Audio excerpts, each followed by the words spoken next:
Pronto. Então, vamos começando, né, já os nossos mantras iniciais, né, do estudo. Então, vamos entoar o sagrado mantra Om por 3 vezes. Om.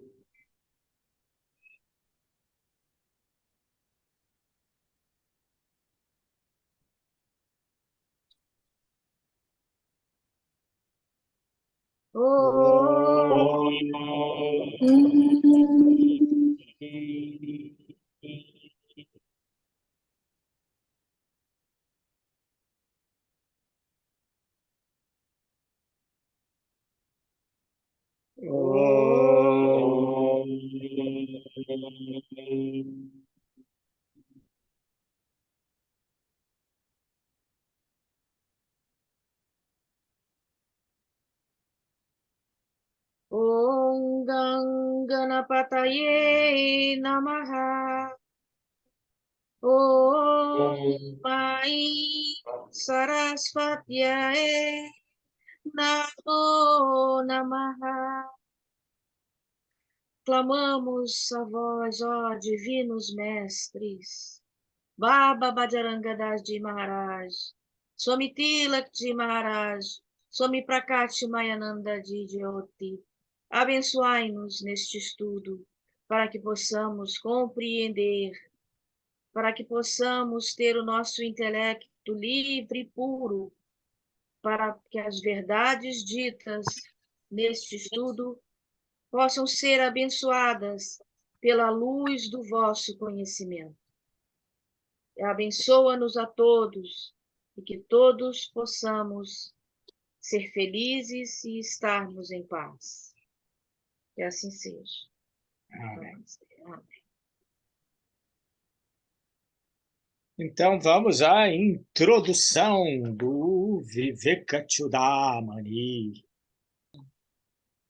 Tá, então vamos iniciando uma introdução da filosofia do Advaita Vedanta exposta por Sri Shankaracharya. A filosofia Advaita é traduzida como o não dualismo, né? E aí começa a explicação dada por Swami Prabhavananda, da ordem Ramakrishna.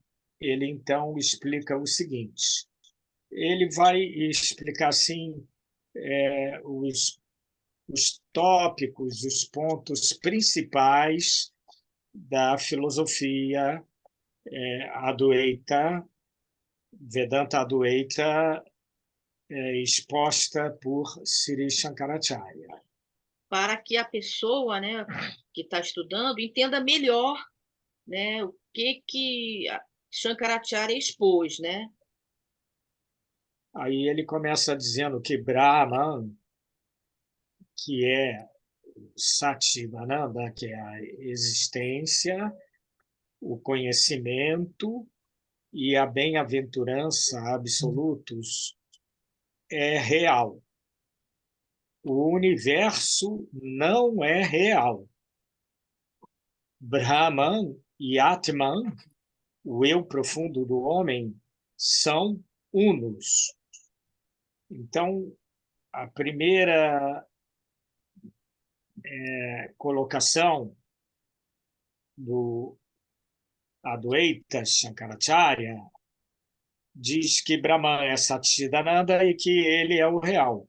O universo, o cosmos, o mundo não é real, porque Brahman é permanente, é eterno, e o mundo e o universo é passageiro, é efêmero, por isso não é considerado real, porque para o Advaita, o real é aquilo que é imutável, né? É aquilo que tem o mesmo princípio imutável, eterno, e por aí vai. E depois ele explica um outro ponto dado por Shankaracharya, que é o Brahman e o Atman são unos. Então, também pode-se dizer que o Paramatma, a suprema alma, e Atman, a alma individual, são unas. Em essência, elas são iguais e a mesma coisa. E depois, Prabhavananda diz que nessas palavras, Shankara sintetiza sua filosofia. Quais as implicações dessa assertiva, essa que lemos há pouco tempo acima? Eu só queria dar um adendo que esse que o Swami Prabhavananda colocou logo no começo é um dos Mahavakyas, ou um dos grandes ditos que estão contidos nos Upanishads, e que Shankara pegou de lá, que em sânscrito, né, quer dizer Brahman Satyam Jagat Mithya, Brahma Atma Naha Paraha, né, que Brahman, que Brahman é real, o mundo é real, que não existe nenhuma diferença entre a alma e Brahman. Então, o que ele quer dizer com real e irreal? Então, vai ser analisado aqui. Shankara só aceita como real aquilo que não muda nem cessa de existir. Ou seja, é imutável e é eterno, ele não cessa de existir. Ao formular essa definição, ele segue os ensinamentos dos Upanishads e de Gaudapada, o seu predecessor ou mestre. Então, o que qualifica aquilo como real é a permanência, a imutabilidade. E o irreal é o oposto, é impermanente e é efêmero. Então, essa é a ideia do Adwaita. Depois, ele continua para Bhavananda dizendo: nenhum objeto, nenhum tipo de conhecimento pode ser absolutamente real se sua existência for meramente temporária. Então, os objetos todos nós sabemos que estão sempre mudando, então são temporários, então não são reais. E mesmo o conhecimento, porque o conhecimento que se transmite em palavras, em letras, em livros, esse conhecimento também não é eterno, que o conhecimento eterno só pode ser transmitido em vibração, além das palavras, além da mente. Continua ele explicando que a realidade absoluta implica a existência permanente. Aí nos dirige a primeira frase, que Brahman é a existência. E essa existência de Brahman é permanente, é eterna. E se considerarmos nossas múltiplas experiências durante os estados de vigília e de sono, muito bem, agora estamos entrando num campo bem típico do Vedanta, que são os diferentes estados da consciência.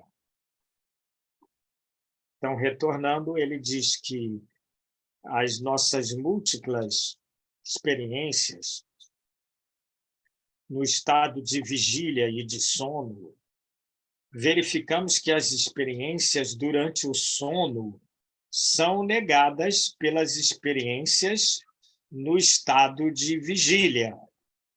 Então, quando você acorda, estava dormindo, acorda e fala e pensa e lembra que sonhou tal coisa, mas aquilo não é considerado real quando você está no estado de vigília.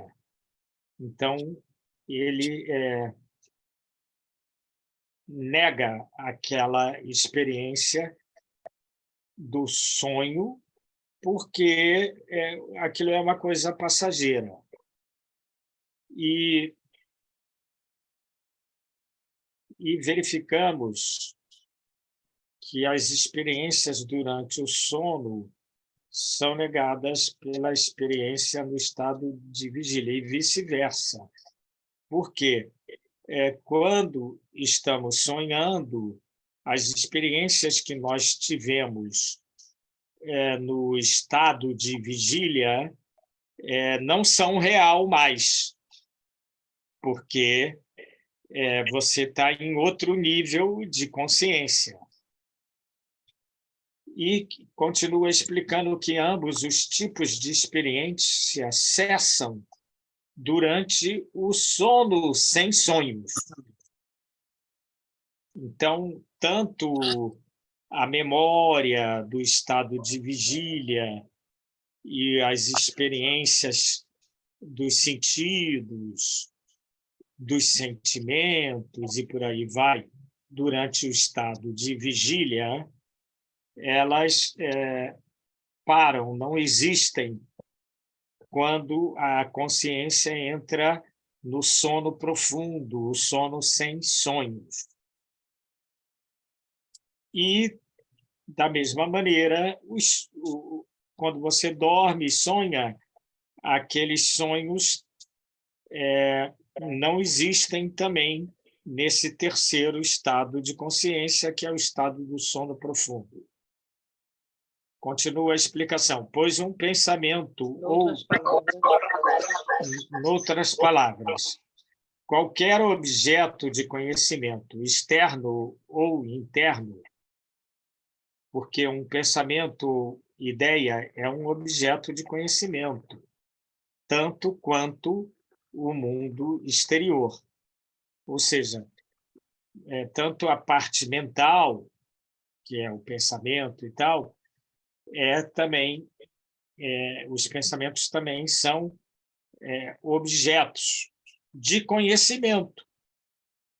E os objetos materiais também, através da nossa percepção dos sentidos, são objetos do conhecimento. E todos esses estão sujeitos à modificação. E, portanto, segundo a definição de Shankara, é irreal.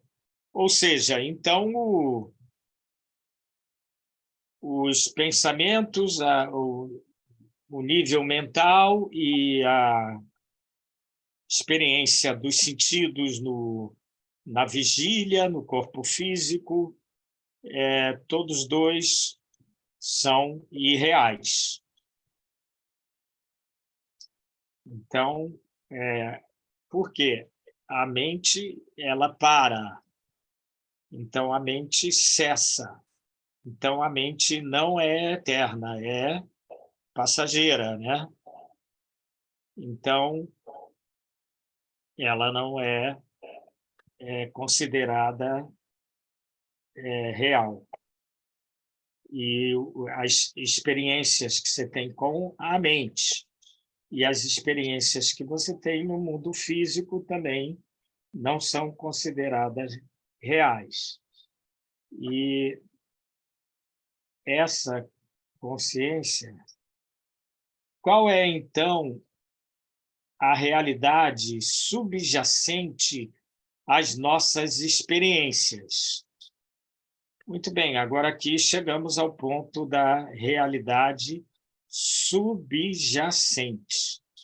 Esse termo é um termo usado para o Supremo, né? O Brahman. O Brahman é a realidade subjacente.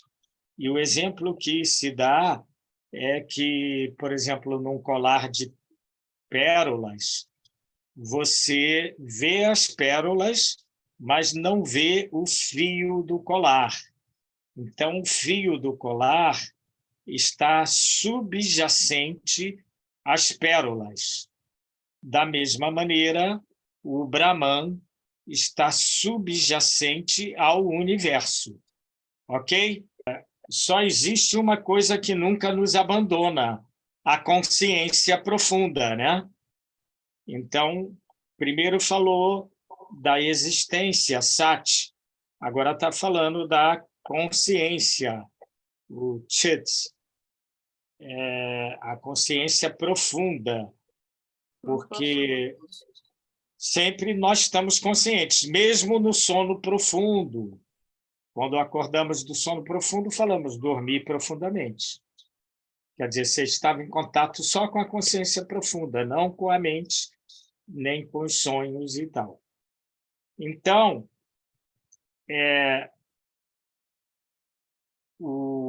as nossas experiências sempre nos abandonam, mas a consciência profunda nunca.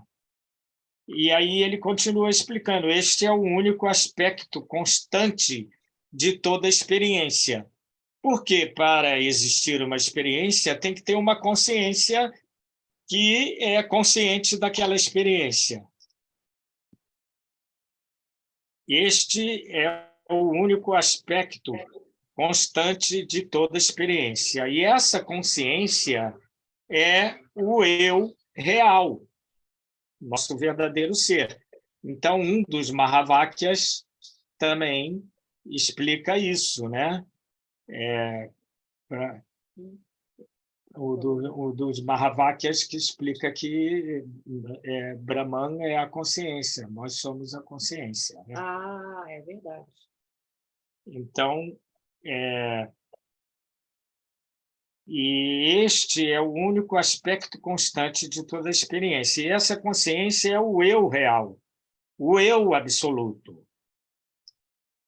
Mesmo no sono sem sonhos, o eu real está presente como uma testemunha.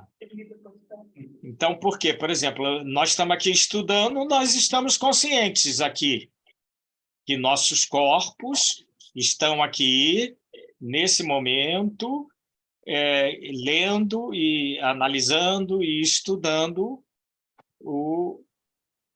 essa filosofia.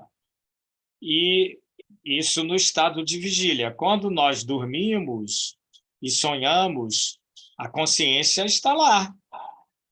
Sem a consciência, não tem os sonhos.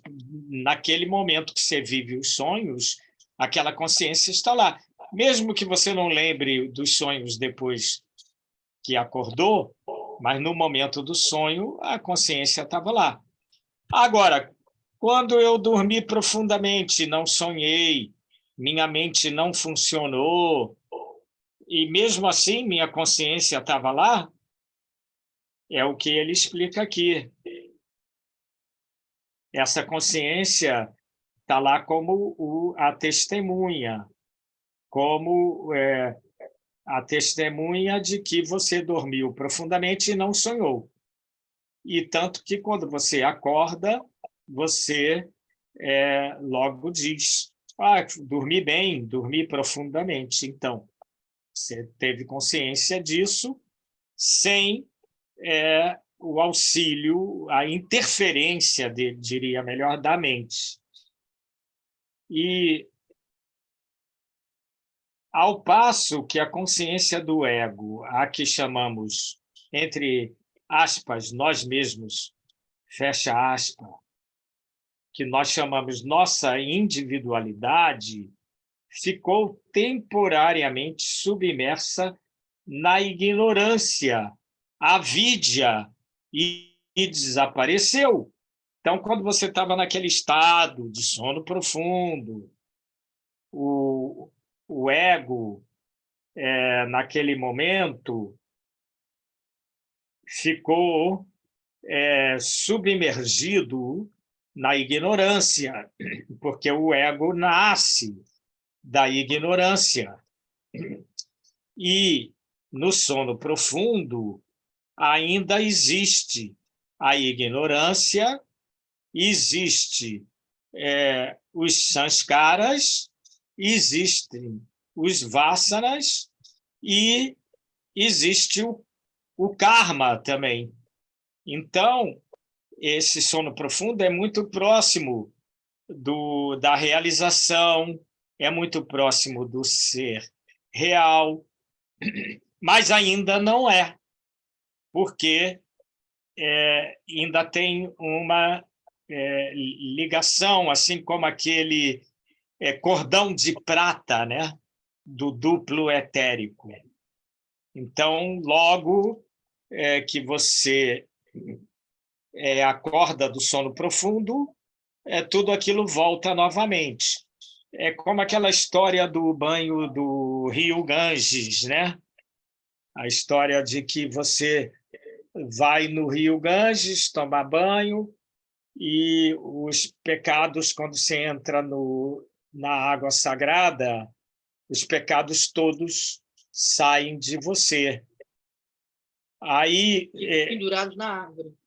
Aí nas margens do rio tem umas árvores, e esses pecados ficam ali nas árvores, parecendo assim com os morcegos na árvore.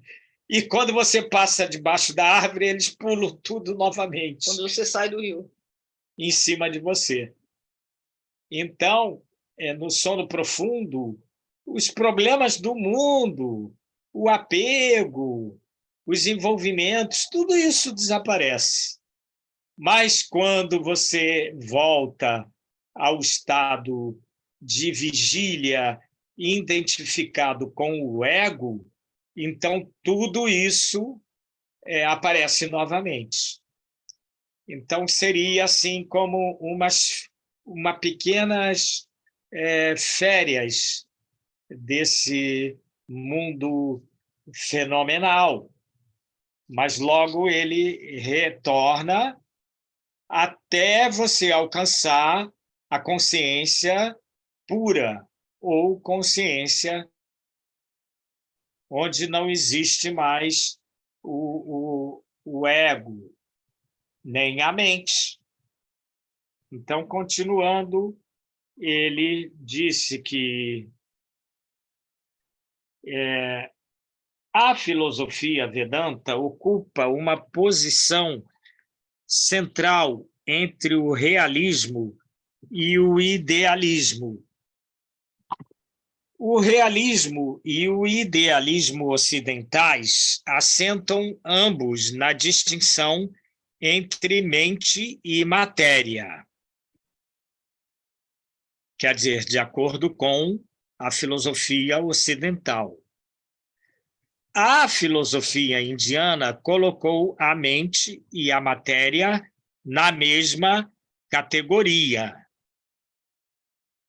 Então, para a filosofia ocidental, existe uma distinção entre a mente e a matéria. Mas, na filosofia indiana, não. A mente também é considerada um tipo de matéria mais sutil. E ambas são objetos do conhecimento. Quer dizer, você pode pesquisar a matéria e você pode pesquisar a mente também. Por exemplo, a tua mente começa a projetar coisas quando você vai viajar. O avião pode cair. O carro pode bater e tal. Quem fez isso? A mente. A mente projetou coisas. E você? A consciência, a testemunha, o observador, você pode analisar isso. Não como se fosse você, mas como se fosse algo da sua mente. Então, isso gera um conhecimento da mente. Isso gera depois, o autoconhecimento do próprio ser que você é. Então, continuando, ele colocou que a filosofia. Não se deve. Essa parte aqui, o autor, né, está fazendo uma comparação do Vedanta, explicando aqui uma diferença entre a filosofia Vedanta e a filosofia idealista. No idealismo, a corrente do idealismo na filosofia ocidental, né? Isso. E que em toda a filosofia ocidental consideram a mente separada da matéria. É o idealismo. E já na filosofia hindu não existe a distinção. E continua dizendo, não se deve, porém, considerar Shankara como um precursor de Beckerley. 2 pontos. Ele não diz que o mundo é irreal, simplesmente porque sua existência depende da nossa percepção. E o mundo, de acordo com Shankara, é e não é. Então, há uma distinção. E sua realidade fundamental só pode ser compreendida em relação à experiência mística final. Então, a experiência da alma iluminada. E de acordo com Shankara, o mundo existe e não é. Ou seja, ele existe numa realidade temporária, mas não é na realidade absoluta. Então, Prabhavananda continua explicando que a sua realidade fundamental só pode ser compreendida em relação à experiência mística final, a experiência da alma iluminada. Então, quer dizer, você só pode compreender o mundo não pelo estudo dos livros ou pelo pensamento, discernimento do intelecto, mas somente pela experiência do samadhi, do nirvana e da alma que atingiu a iluminação.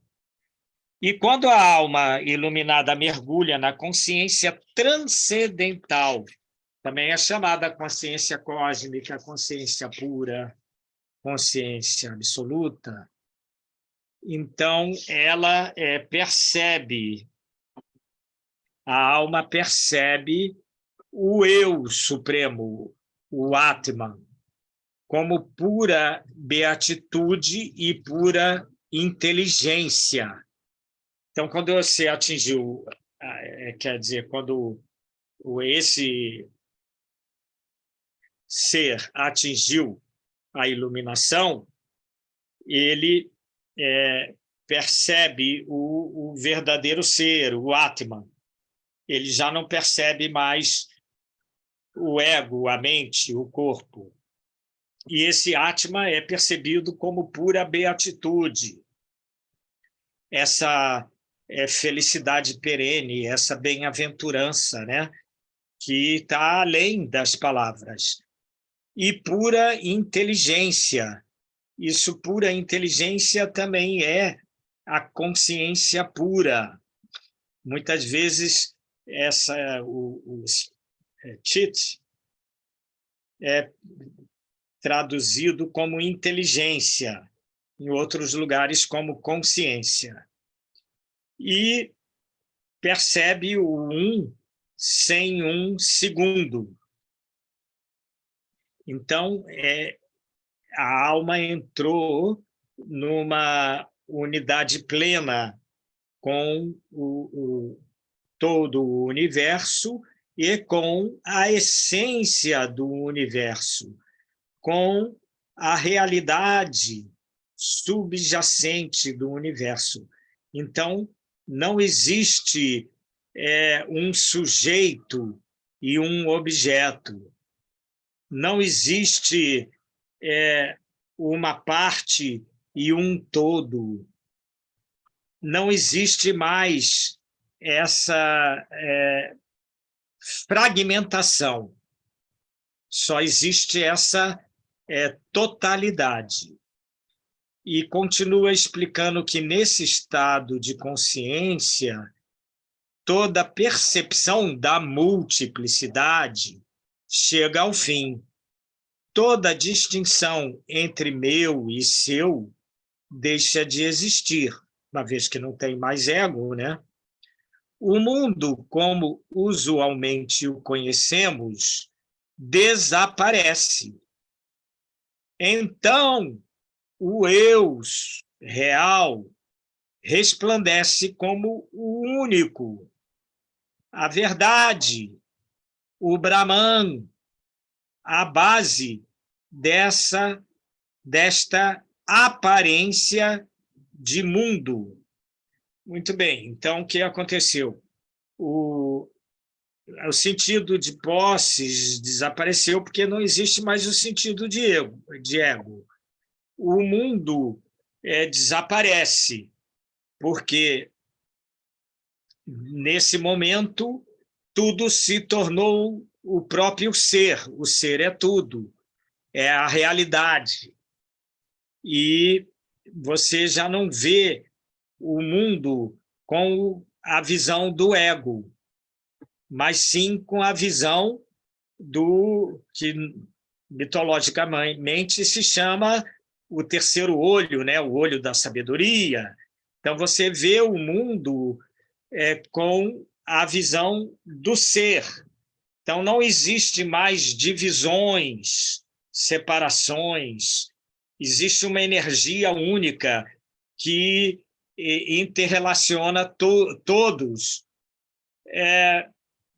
Como, por exemplo, dizem que as árvores se conectam entre si através das raízes, passam informações de uma para outra.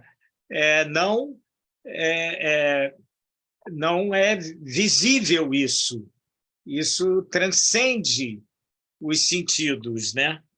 Então, da mesma maneira, ele deixa de existir esse mundo, como diz também, quando Deus se manifesta, o mundo desaparece. E quando o mundo se manifesta, Deus desaparece, né? E continua dizendo que o eu real resplandece como o único, a verdade, o Brahman. Quer dizer, então, o eu verdadeiro, o ser, é realizado como o único, a única existência de todo o universo. É a verdade suprema, né? Conhecendo, como o Mestre Jesus falou, conhecereis a verdade e sereis livre e tereis a vida eterna. E o ser, ele resplandece como o Supremo, o Brahman. Que o Supremo e o ser real é a base dessa experiência de mundo, aparência. Então, qual é a aparência da corda no exemplo da visão da serpente sobre a cobra? Sobre a corda. Qual é a... aqui ele vai falar, né? Vai. Tá. Mais de perto. Tá. E nós paramos aqui. A aparência de mundo tal como a experimentamos no estado de vigília, pode ser comparada. Então, é interessante esse termo técnico, a aparência de mundo. Esse mundo é uma aparência, não é real. Ele parece, mas não é. Então, por isso ele falou, esse mundo é e não é. Muito bem. E como experimentamos ela no estado de vigília, ela pode ser comparada a uma suposta cobra. Uma suposta cobra que, examinada mais de perto, revela ser um simples rolo de corda. Então, é uma sobreimposição da cobra sobre a corda. Então, esse mundo é só uma... Como, por exemplo, muitas vezes encontram no fundo do rio uma pedra que parece que é formada de barro. Quando vão retirar a pedra, falam, poxa, mas essa pedra de barro é muito pesada para ser de barro. Parece um granito. Aí, quando tiram fora a pedra e vão limpando a pedra e tiram aquele barro, aí aparece o granito que ela é.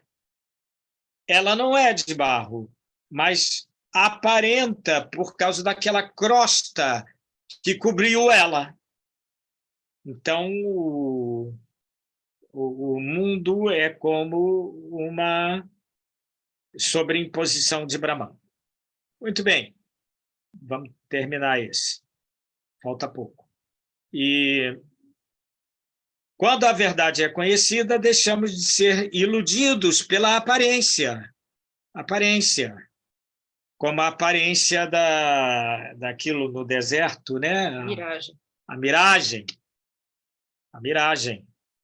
Mas quando a verdade é conhecida, a aparência desaparece. A aparência de cobra desaparece na realidade da corda. O mundo desaparece quando Brahman se manifesta na consciência do ser iluminado. Então, não existe mais o mundo. Para o ser iluminado, o mundo é ele mesmo. Ele é o mundo. Ele é o ser. Ele é o universo. E o mundo nada mais é do que um reflexo dele mesmo. E aí, então, nos outros sistemas de filosofia hindu, Sankhya, Yoga ou Nyaya afirmam que o mundo fenomenal possui uma realidade objetiva, ou seja, concreta. Muito embora esta possa não ser visível aos olhos de uma alma iluminada. O Advaita Vedanta difere desses sistemas neste ponto vital. Ele nega a realidade última do mundo, do pensamento e da matéria também. Mente e matéria, objetos finitos, e suas relações são uma compreensão errônea do Brahman e nada mais. Isto é o que Shankaracharya ensina. Então, peraí, gente, vamos reformular aqui, porque isso eu acho que é muito importante, né? Muito. Claro, claro. Aí, então, o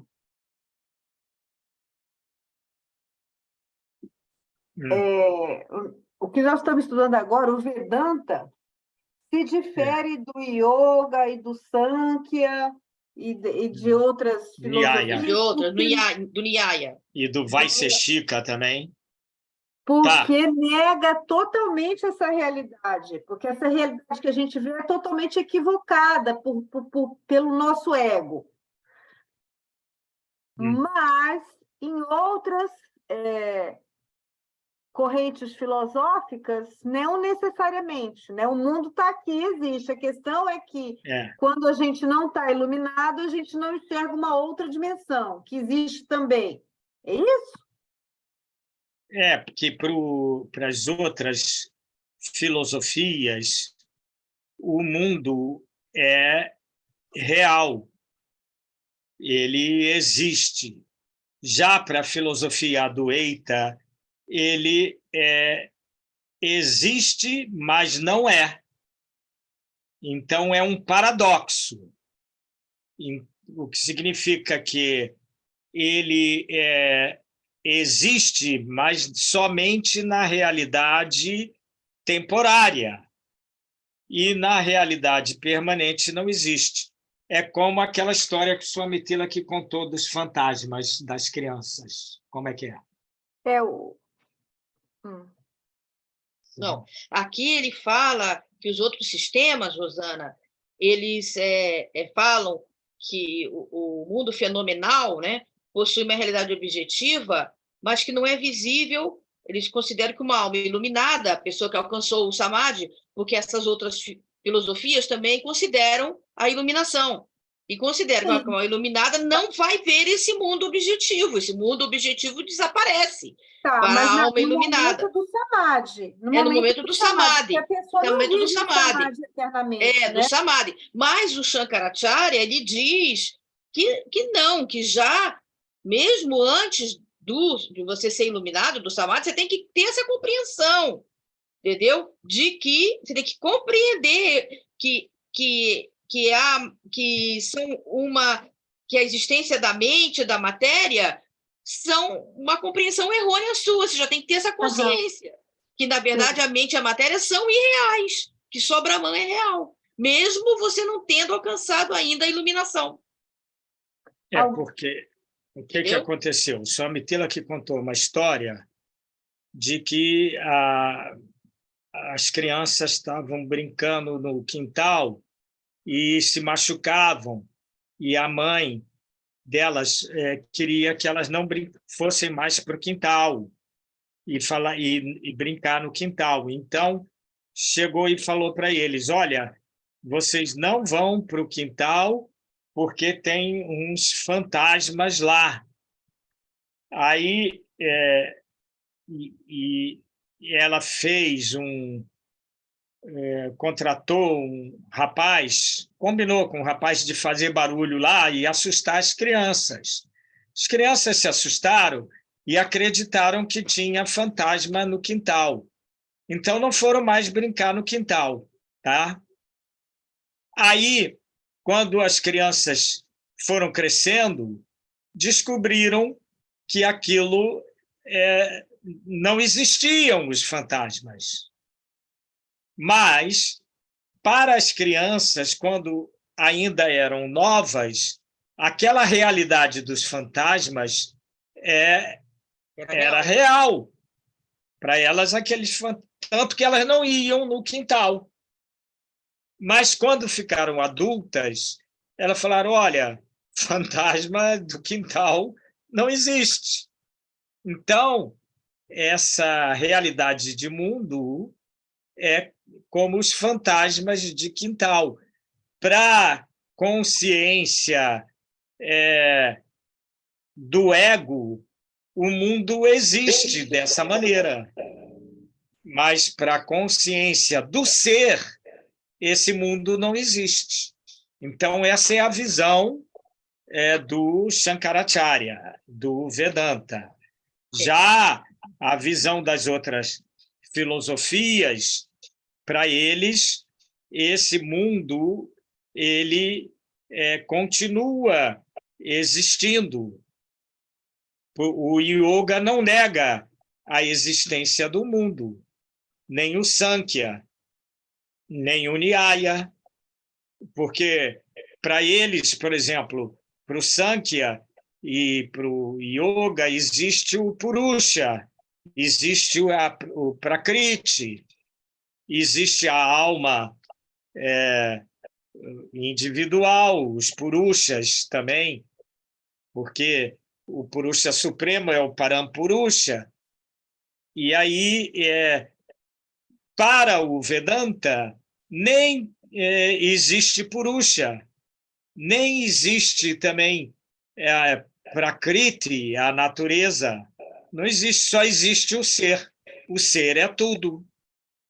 Então, o que o autor, aqui o Prabhavananda quis colocar, é que esse ponto é o que difere a filosofia Vedanta das demais filosofias indianas, aquelas dos seis filosofias indianas. Os 6 darshanas. Então, eu eles acrescentar isso. Muito bom. Eu acho que a gente pode... será que alguém gostaria de fazer algum comentário aqui? Eu acho que sim, eu acho que podemos ler só esse hoje mesmo. Isso, e comentar, se alguém quiser fazer algum comentário, alguma comparação com outras correntes do hinduísmo, eu acho que é um bom momento, né? É rápido antes que eles fogem. Quem está falando, Mahavana? Sim, eu queria... Mas chega mais perto do microfone, Mahavana. Jairam. Jairam. A pergunta é o seguinte, parece que vocês estão falando de uma conclusão, né, do mestre Shankara, e parece que há uma similaridade com o budismo, né? Porque no budismo, no caso, essa existência, eles chamam de Nirvana também, né? Assim como meu Nirvana. nome, Mahavana, né? Mahavana, meu nome, né? Então, eles colocam o Nir como a ideia de que a floresta ela não existe, que é a diversidade, né? Então, nesse ponto, o budismo e Shankaracharya estão juntos? Existem muitas semelhanças entre o Advaita Vedanta e o budismo. Por exemplo, o Senhor Buda nunca falou que Deus existe. E também, quando perguntavam para ele, então Deus não existe, ele também não falou que não existe. Então, quando a filosofia, por exemplo, do Sunyaka, o vazio, né, budista, é quando a consciência se torna pura.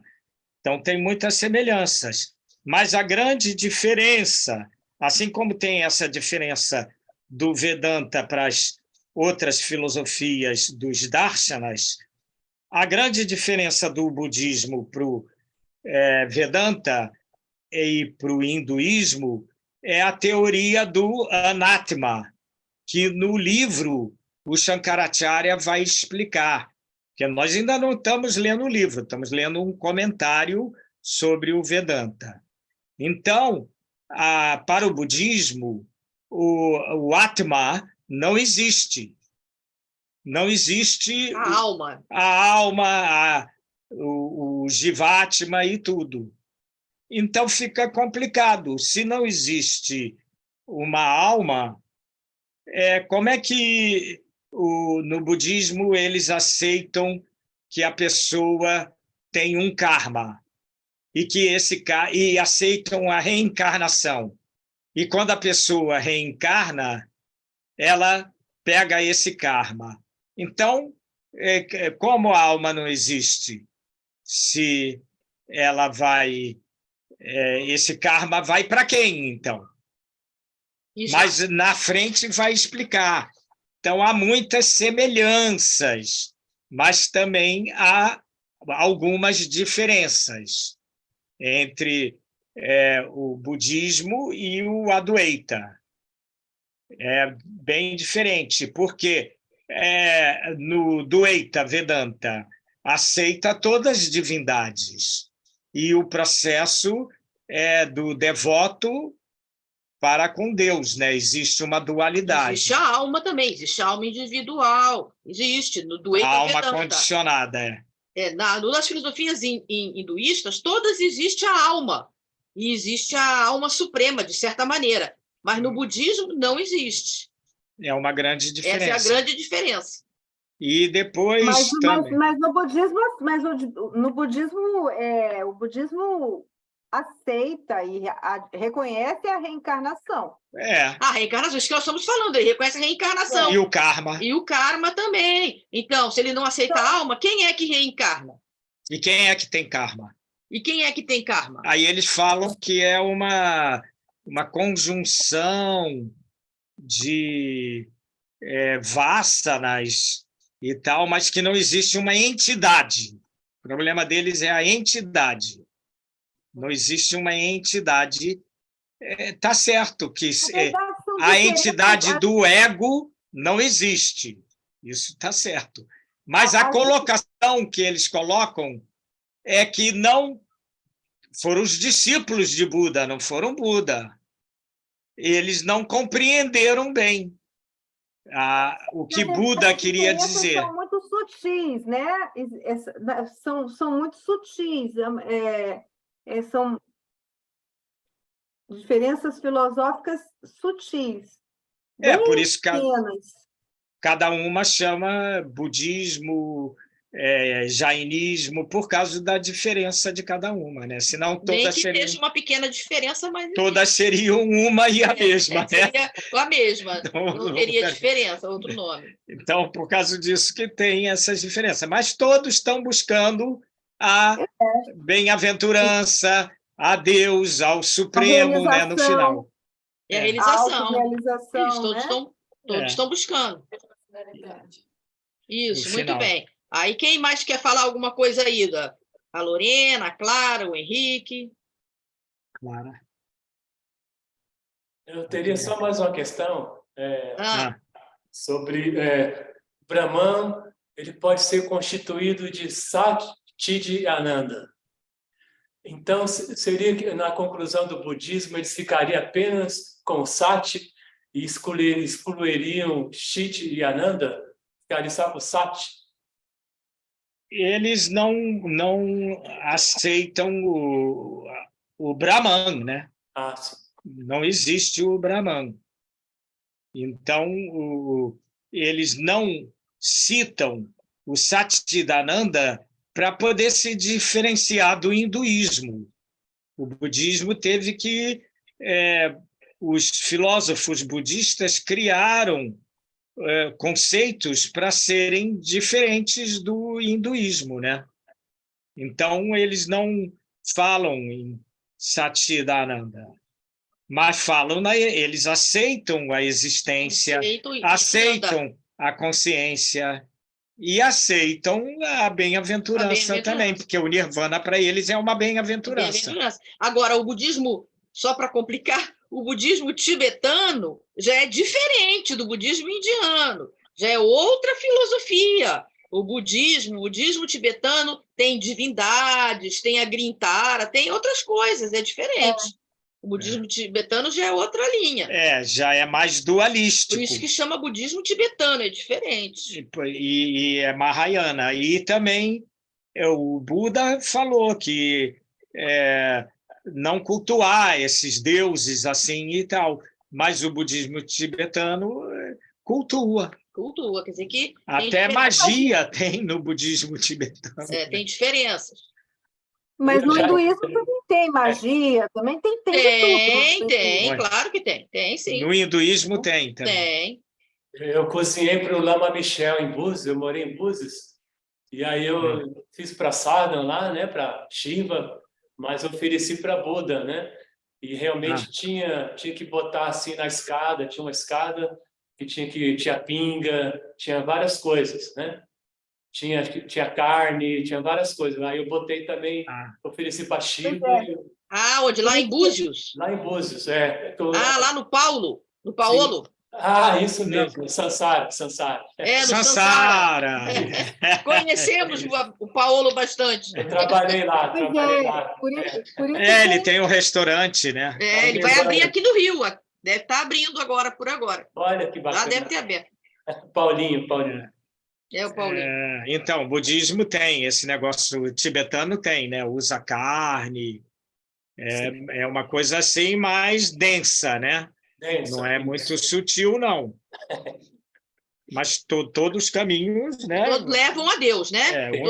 Uns podem demorar mais, outros menos.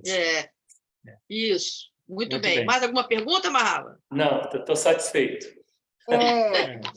Entrou, já se liberou. Comentando que, no caso do entendimento, digamos, final, né, do Advaita Vedanta, se você pega, por exemplo, textos como Mandukya Karika, né, o Mandukya Karika também, ele coloca no final que, na verdade, primeiro que a realidade não dual, né, ou seja, não dois, né. Quando se fala de no dois, significa que a realidade, a realidade última, não é possível de ser descrevida, né? Descrita. Não existe possibilidade, né, de descrição, é incognoscível.